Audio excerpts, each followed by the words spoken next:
I think many people would believe that the French Revolution in 1789 really was the death knell for social classes in a formal sense. Because the kings and the queens, well, in this case the king, Louis XVI, and his wife, Marie Antoinette, they were both beheaded. So that was the end virtually of the French aristocracy. Perhaps not quite, because it went on later under the Restoration, but still, France really did a poor job of restoring the king, and eventually it became a republic. And it is a republic to this day. And in Russia, once again, the Tsar was killed in 1918, and so the aristocracy kind of went out of fashion. But there are still people that are pretenders to the throne, of course, to Russia. Where I'm going with this is that we should be equal, right?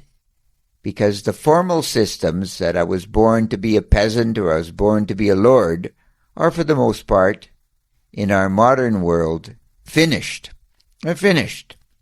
So now what limits me is, I think, money. Just money, period.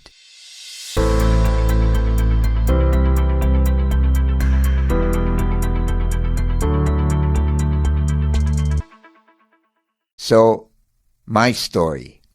The other day I went in a shop, and there was an old woman there in the shop, maybe 50 years old or so, and young relative to me, but still old relative to most of you. And she was running around literally like a chicken, as we say in English, chicken that had been decapitated, and she was being berated by this young Turk, this young man who was obviously the manager, and he was instructing her how to put the various items on our shelf. I watched this for a little while, and I thought to myself, my God Almighty, that poor woman must really need money, because the average person couldn't have tolerated the arrogance and the abuse, not so much verbal abuse, but the abuse of power, if you will, that was coming out of the individual. And he was going to instruct this woman, a woman that probably had lived a lifetime of children and family and cooking and everything else. He is going to instruct her how to put these items on this shelf in this convenience store. And I thought to myself, is not there a lesson here? Don't be a wage slave. That's the theme of our website. It's the theme of everything we do. Don't be a wage slave. A career is a must. Now, for this poor old woman, I think for the most part, it's too late. She probably has no education to speak of, so she has no skill set. It strikes me as the kind of individual who perhaps was looked after by a husband, about that age, you know. Husband left her for whatever reason, and now she's scrambling to perhaps support the family. You know, many stories like this. Perhaps not so much at home here in Taiwan, but certainly in North America. Many times this has happened. The man abandons the family. The woman is trying to raise the children. She doesn't have the education, needs 2 or 3 jobs, and it just goes on.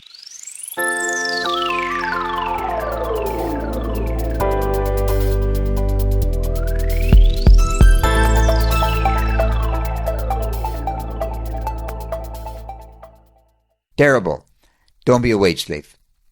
Get that education, and then after you finish your schooling, you are going to have to slave over some job that you dislike with some boss who's perhaps not that kind, like this boss in the convenience store. But then I'm going to develop my career. But of course, I don't know what I want. Okay? Get your notebook out and begin to write to yourself. Figure it out. Figure it out. It's up to you. Your life is 100% your responsibility. It's not my responsibility. It's your responsibility to grow up at some point and get on with it.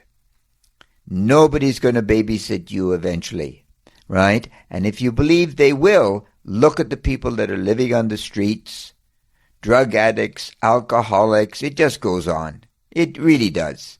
And these are the poor victims that have given up.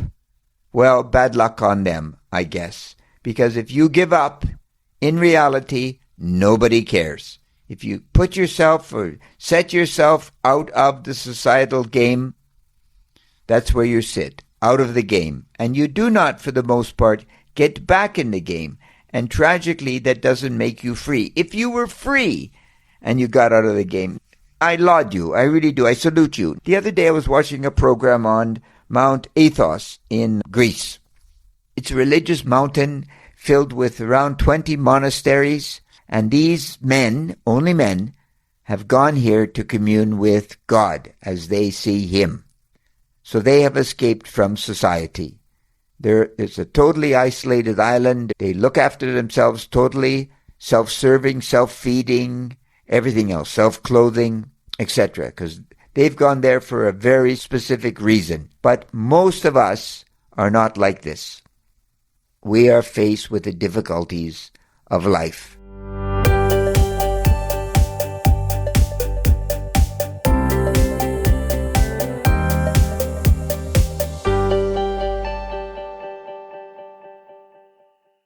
And at some point, we have to decide whether we're going to become involved in life or not. And if we are going to become involved in life, we do not want to end up like this old woman. For sure. Terrible. We want to put some effort into the creation of me and the capacity to earn a living as I want to earn that living. And I don't mean you have to go after millions of dollars. Of course not. But you have to be able to sustain yourself such that you're not beholden to an individual like this, that you could walk away. I have a friend who recently started a new job and it just wasn't for her, and she stopped it. And I really respected her for stopping it because it was not going to end up well for her. We all want to be able to do this. Right? And she does have the money to be able to walk away. Good on her, but she's also planned to have that money as well. She's built her own economic life. So, there we are. Don't be a wage slave.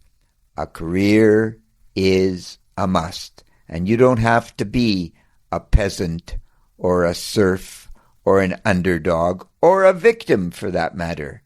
You can be a winner, a hero in the strife.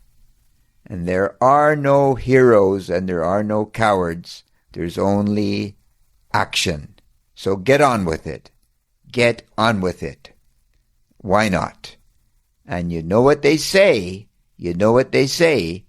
Critical thinking is necessary, especially if I'm going to get on with my life, economically, spiritually, philosophically, and otherwise. And critical thinking is great, truly great, but I got to learn to think. You take care. God bless. Bye-bye.